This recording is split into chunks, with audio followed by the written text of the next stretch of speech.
Meet Sarah and Michael Caldwell. High school sweethearts turned college graduates. They embodied everything we dream love should be. Sarah, 23, radiant with her infectious laugh and dreams of teaching children. Michael, 25, an aspiring photographer who saw beauty in everything, especially in Sarah's eyes. But what they found in those woods would shatter every fairy tale ending. In March 2012, Sarah discovered she was pregnant. The young couple was ecstatic. To celebrate their growing family, Michael planned what he called one last adventure, a romantic camping trip to the remote Blackstone wilderness. What they didn't know was that they weren't alone out there. The last goodbye. Friday, April 13, 2012. The irony wasn't lost on those who would later search for them. Sarah, now 3 months pregnant, packed her favorite maternity book. Michael loaded his camera gear, determined to capture memories of their final trip as a couple. Sarah's journal, later found, would reveal her final words. "I have this strange feeling, like we're being watched." Their campsite, Lot 47 at Whispering Pines, was isolated by design. The nearest neighbors were over 2 miles away, perfect for romance, or the perfect place for something sinister. At 6:30 p.m., they called Sarah's mother. "We made it safely." Sarah's voice, captured on the mother's answering machine, would be the last time anyone heard from them. Sunday morning. Sarah's mother expected their return call. It never came. By evening, panic set in. Monday. Park rangers found their campsite exactly as they'd left it. Tent zipped, food untouched, car keys on the picnic table. But Sarah and Michael had simply vanished. Detective James Morrison later described it as impossible. 2 healthy adults don't just disappear without a trace, but the forest kept its secrets. Search teams combed 40 square miles. They found nothing. No footprints leading away. No signs of struggle. No blood. No clothing. It was as if the earth had swallowed them whole. The theories came fast and merciless. Did they stage their disappearance? Financial records showed no unusual activity. Was it murder? No evidence of violence existed. Wild animal attack? Bodies would have been found. Sarah's mother never stopped believing they were alive. "Somewhere out there," she'd whisper, staring into those endless woods. Michael's father hired private investigators. They spent $200 and found nothing but dead ends and shattered hopes. Years passed. The case grew cold. Leads dried up. Hope withered like autumn leaves. But the wilderness was waiting. October 15, 2023. 11 years, 6 months, and 2 days after the Caldwells vanished. Meet David Chen, experienced outdoorsman, drawn to the untouched sections of Blackstone wilderness. He was searching for the perfect spot to photograph fall foliage when he made a discovery that would reopen the case. 3 miles southeast of the original campsite, in a ravine hidden by decades of overgrowth, David's flashlight illuminated something that shouldn't have been there. A blue tent, weathered but intact. The same brand Sarah and Michael had brought camping. But this tent was in the wrong place entirely. David's hands shook as he approached. The tent was partially buried under years of debris, camouflaged by nature itself. Inside, personal items that would change everything. What lay hidden? Detective Morrison, now retired, was called back to the case. What David Chen found inside that tent would haunt him for the rest of his life. Sarah's maternity book, pages yellowed and warped, but readable. Michael's camera, damaged by moisture, but the memory card, intact. And Sarah's journal.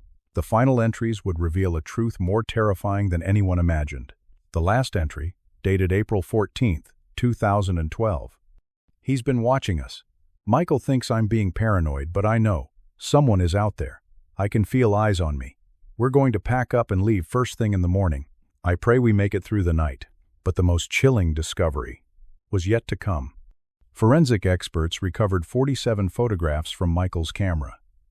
The first 45 showed their happy arrival, romantic sunset shots, Sarah laughing by the campfire. Photograph 46 was taken at 2:17 a.m. on April 14th. It showed their tent, hitting the darkness. In the darkness, Michael hadn't taken that photo. Photograph 47, time-stamped 2:18 a.m., was the last image ever captured.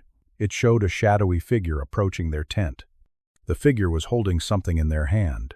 The final revelation. The case that had gone cold for 11 years suddenly blazed back to life. Using enhanced facial recognition technology unavailable in 2012, investigators identified the figure in the photograph. Tommy Brennan, local drifter with a history of stalking young couples in remote areas. In 2012, he was considered a person of interest but had an alibi.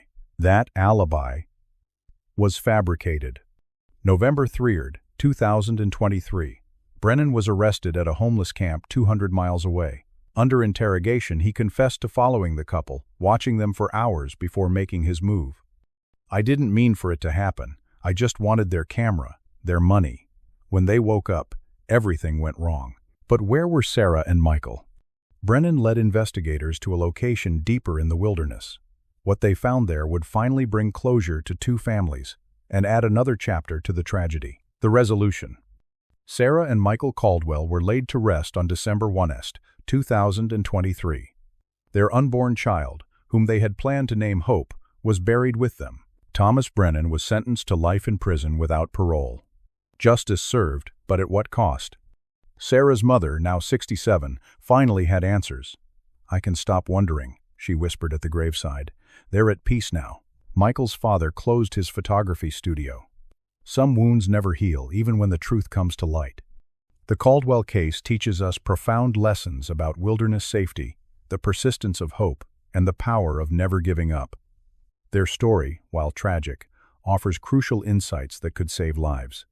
First, trust your instincts. Sarah sensed danger but dismissed her feelings as pregnancy hormones. Our subconscious often detects threats before our rational mind processes them. In remote areas, these instincts can be lifesavers. Second, technology is your lifeline.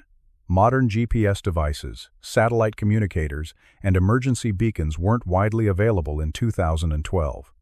Today, a simple SOS device could have changed their fate entirely. Always carry emergency communication when venturing into wilderness areas. Third, tell someone your exact plans. The Caldwells mentioned camping but didn't specify their precise location or planned activities. Detailed itineraries left with trusted contacts can dramatically reduce search times when things go wrong. Fourth, cold cases never truly die. Advances in forensic technology, DNA analysis, and facial recognition continue solving decades-old mysteries. Families should never lose hope. Somewhere, someone is still working to find answers. Finally, the wilderness demands respect. Remote areas hold incredible beauty but also inherent dangers. Preparation, awareness, and caution aren't signs of fear. They're acts of love for those who depend on our safe return. Sarah and Michael's love story ended in tragedy, but their legacy lives in the lessons learned and the families who will return home safely because of what their story taught us. Some secrets the forest keeps forever. Others, it eventually reveals. Rest in peace, Sarah, Michael, and Hope Caldwell. Comment: what have you learned today?